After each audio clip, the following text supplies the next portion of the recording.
Lên một tay ghê vậy. Hà Lan là cái chạ hía chanh. Ok. Đau tay nào không em? Ê, bị nhấp tay nào nè.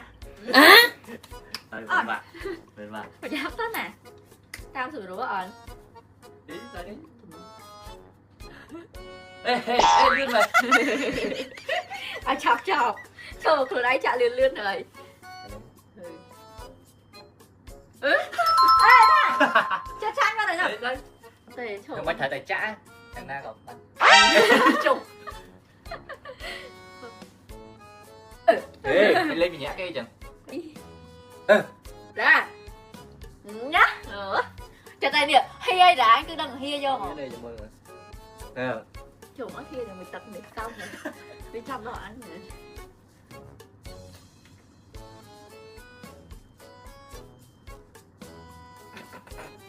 Chung. Đã đừng hia, ôn tham mẹ làm thật cơ hia.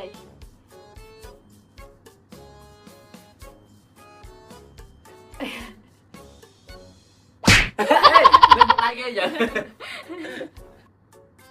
Được mạ tránh mạ thảm cụt vào. Chẳng nhớ. Ở đây bữa mạ tránh mạ thảm cụt. Nói Cụt.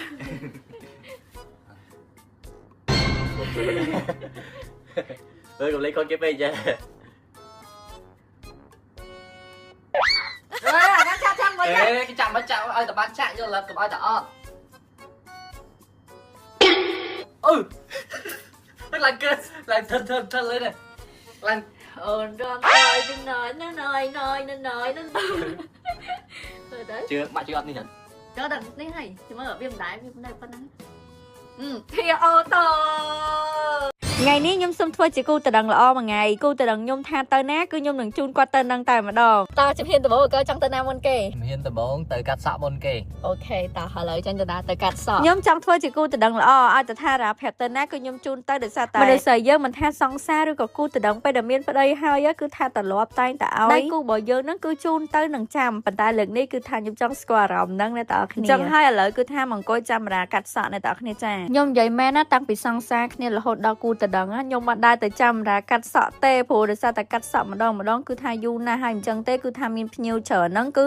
ចាំរាប់ម៉ោងនៅនឹងហ្មងអញ្ចឹងហើយឲ្យទៅថារាត្រូវកាត់សក់គឺខ្ញុំដេញទៅកាត់មុននៃអ្នកទាំងអស់គ្នាឬក៏ចែកជើងគ្នាខ្ញុំទៅ make up រាមកកាត់សក់អញ្ចឹងណាហើយនេះបន្ទាប់ពីចាំប្រហែលជា1ម៉ោងជាងឥឡូវសក់កាត់ហើយនេះឥឡូវគឺថាកាត់សក់ហើយណាអ្នកទាំងអស់គ្នាចាឲ្យទៅថាបានសេរីមិនតិចអញ្ចឹងក៏អស់ចិត្តដែរបើខ្ញុំមើលទៅដូចអត់ប្លែកសោះហ្មងណាចំប៉ុណ្ណឹងអត់ប្លែកទេឥឡូវទៅណាតទៀត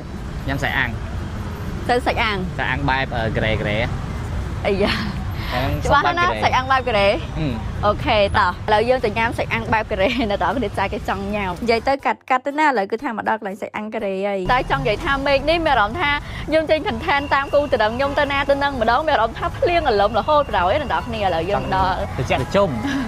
យើងមកដល់សាច់អាំងកូរ៉េនៅដល់គ្នាប៉ុន្តែខ្ញុំនិយាយមែនណាស្រីបានយកអារម្មណ៍នឹងលក្ខណៈថាពេលទៅញ៉ាំអីម្ដងតតែយើងខាងស្រីនេះជាអ្នកនឹកឃើញថាយើងចង់ទៅញ៉ាំអីប៉ុន្តែនេះគឺអត់ទេគឺខ្ញុំតាមគូទៅដឹងខ្ញុំទាំងអស់ហ្មងថាគាត់ចង់ញ៉ាំអីកំងអីគឺហៅនឹងទៅប៉ុន្តែរាវិញដូចជាខ្លាចចិត្តខ្ញុំខ្លាចកំងមកអត់ត្រូវចិត្តខ្ញុំឲ្យខ្ញុំនឹងជួយមើលជួយអីបន្ថែមទៀតទៅហើយពេលញ៉ាំហ្នឹងលក្ខណៈថាមេឃភ្លៀងមកត្រជាក់ហើយញ៉ាំជាមួយនឹងសាច់អាំងកូរ៉េអីចឹងណាហើយបន្ថែមញ៉ាំជាមួយនឹង Freshie តែទឹកឃ្មុំដបថ្មីនេះហាដាក់មកនិយាយពីថាជាតិហ្មងអ្នកទាំងអស់គ្នាហើយយើងក៏មិនបាច់ផឹកផលិតផលផ្ទះលេខ2ទៀតដែរព្រោះអីខ្មែរយើងក៏មានជាមួយ